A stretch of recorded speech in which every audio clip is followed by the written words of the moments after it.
Dear Patriots, before the news starts, please subscribe to our patriotic channel by clicking the subscribe button. Give us a thumbs up to this video. Don't forget to leave your opinion below in the comments section. Share the news on Facebook and Twitter so you friends see it. Thank you. Trump stuns Capitol Hill with Tillerson firing. President Donald Trump has disrupted Capitol Hill once again. Trump's sudden firing Tuesday morning of Secretary of State Rex Tillerson stunned lawmakers in both parties, even those who thought they had gotten used to the president's frenetic style. There was no heads-up from the White House that Tillerson's ouster was coming. Senior Republicans thought Trump and Tillerson had achieved a decent working relationship in recent months, although there was clearly no love for the former ExxonMobil CEO coming from the Oval Office. It's the latest reminder that Trump has his own plans, and the rest of the party is just going to have to deal with it, no matter how awkward the timing.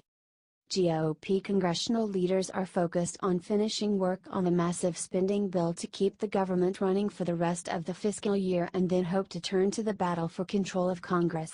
But the looming confirmation process for Trump's new nominees ensures that senators will instead spend weeks publicly debating his policies on Russia, Iran, and North Korea, as well as reliving previous fights over terror detainees and allegations of torture by the CIA. It adds to our workload, that's for sure, said Senate Majority Whip John Cornyn, Republican Texas. I don't view it as a problem. It's just business that we have to take care of.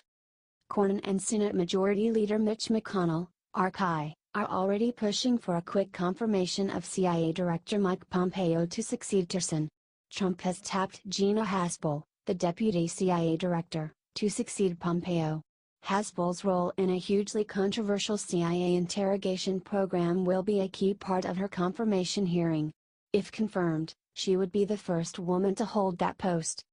The spectacle of Tillerson being fired via Twitter. Tillerson himself said he didn't speak to Trump until 3 hours after the president tweeted about it, was too much for many Democrats, who view Trump's Washington as an unending series of scandals, missteps and controversies with no cohesive rhyme or rhythm. If there is a method to Trump's madness, Democrats don't see it. President Trump has demonstrated yet again that he is the commander in chaos, said Senator Robert Menendez of New Jersey, who, as the top Democrat on the Senate Foreign Relations Committee, will play a key role in Pompeo's confirmation hearings. Menendez, recently acquitted on federal bribery charges and now running hard for re-election, was non-committal on whether he would oppose Pompeo's confirmation as the 70th Secretary of State. Menendez voted against Pompeo for CIA director last year. Overall, 31 Democrats and 1 Republican, Senator Rand Paul of Kentucky, opposed Pompeo's ascension to head of the CIA. The question is that being the CIA director is one skill set, while being Secretary of State is another, Menendez said.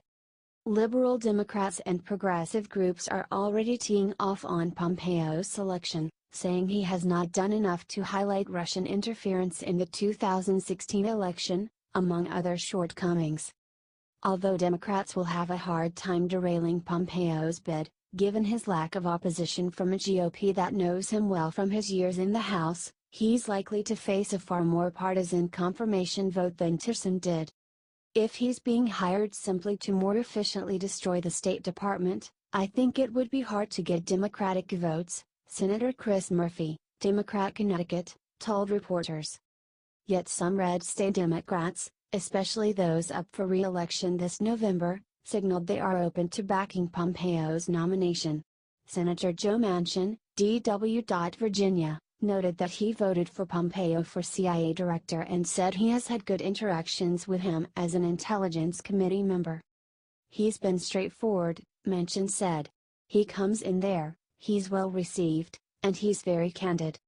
Haspel is coming under intense criticism from Democrats over her role in overseeing the agency's interrogation program for terror detainees, including allegedly destroying videotapes of the interrogations of 2 suspects. Ms. Haspel's background makes her unsuitable to serve as CIA director, Senator Ron Wyden, D.R., said in a statement. Her nomination must include total transparency about this background, which I called for more than a year ago when she was appointed deputy director. If Ms. Haspel seeks to serve at the highest levels of U.S. intelligence, the government can no longer cover up disturbing facts from her past. However, Senator Dianne Feinstein, Democrat California, who oversaw an Intelligence Committee report on the CIA's interrogation program, said she has not ruled out voting for Haspel. "I think it's something that can't be forgotten. I'm certainly not going to forget it, and I won't let any CIA director forget it," Feinstein said. "Right now, I'm waiting for the hearings." Senate Foreign Relations Committee Chairman Bob Corker, Republican Tennessee, who has had his own love-hate relationship with Trump, said he was given no warning on Tillerson's firing, despite the fact that he talked to the president on Friday. "I found out about it the way I find out about a lot of things, from you all," Corker told reporters. "I had felt to a degree there had been a reprieve of some kind, in the Trump-Tillerson relationship, since about the 1st of December, relative to how they were working together. This president is very entrepreneurial the way he goes about things. It's understandable there would be differences there." Tillerson had been scheduled to appear before the Foreign Relations Committee on Thursday to discuss the State Department's fiscal 2019 budget request. Corker, who was close to Tillerson, didn't say whether he'd support Pompeo, although it would be astonishing if Senate Republicans don't back his nomination. "I don't know Pompeo very well. I know his background, our lanes have just not crossed," Corker added. "He's gonna come over later this week, and we'll sit down and talk some." Tillerson may not have been loved by Trump, who could never seem to get used to his style, but Tillerson definitely had his supporters on Capitol Hill. Tillerson liked process, and that's something lawmakers understand at a deep level. "I like Rex Tillerson. I think he did a very good job," said Senator Orrin Hatch, Republican Utah. "But it was clear the chemistry wasn't there with the president. And I don't know that using the word fired is right. I think it's a mutual decision."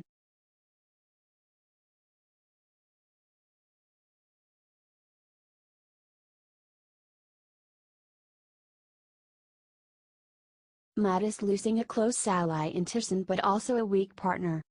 The loss of one of his closest allies may give Defense Secretary Jim Mattis a strengthened relationship with President Donald Trump. Departing Secretary of State Rex Tillerson has been a frequent, like-minded confidant to the retired Marine general, who consulted with him several times a day as the two navigated the tumultuous Trump administration.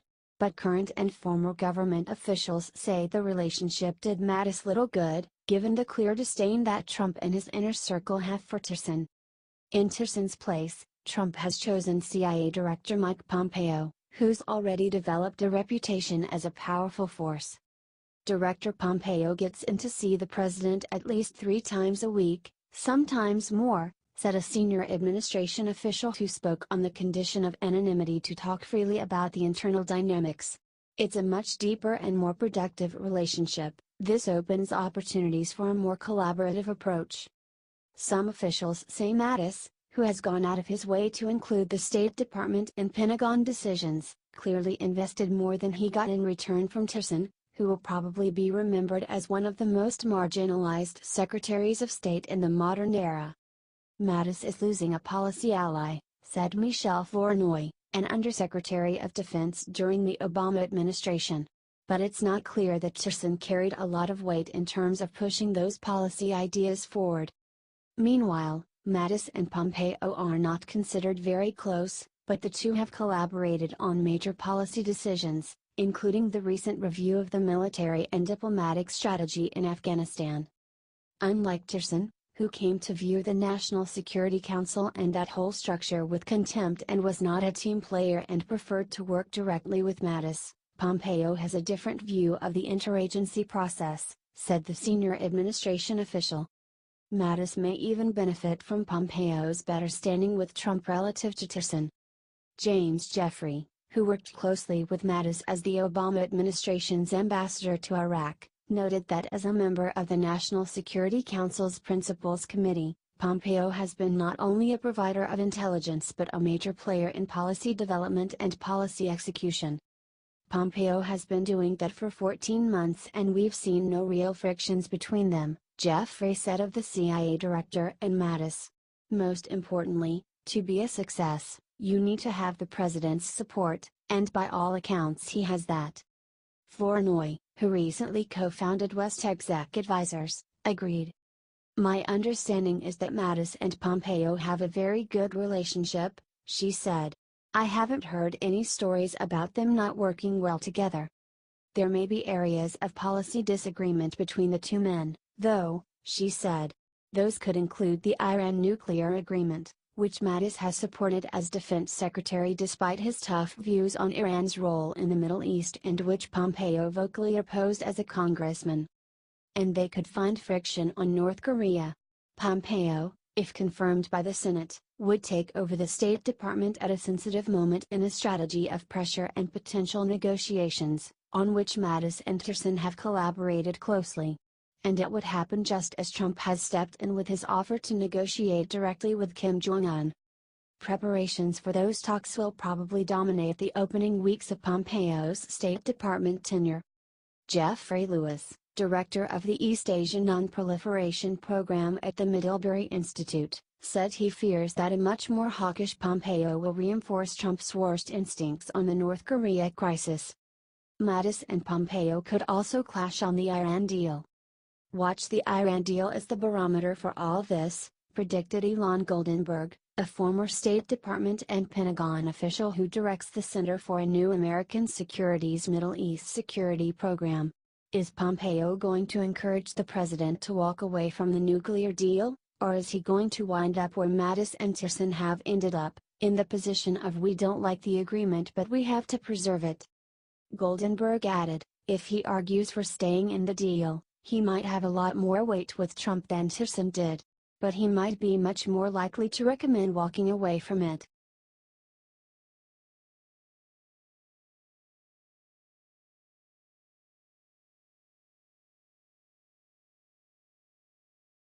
Russia must provide unambiguous answers about attack on ex-spy, White House says.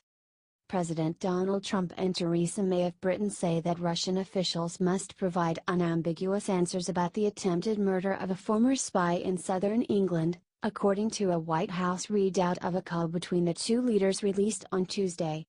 The White House said that Trump expressed his solidarity with May during a call on Tuesday and that he vowed to provide any assistance the United Kingdom requests for its investigation of the nerve agent attack on Sergei Skripal, a former Russian spy, and his daughter that took place in Salisbury last week.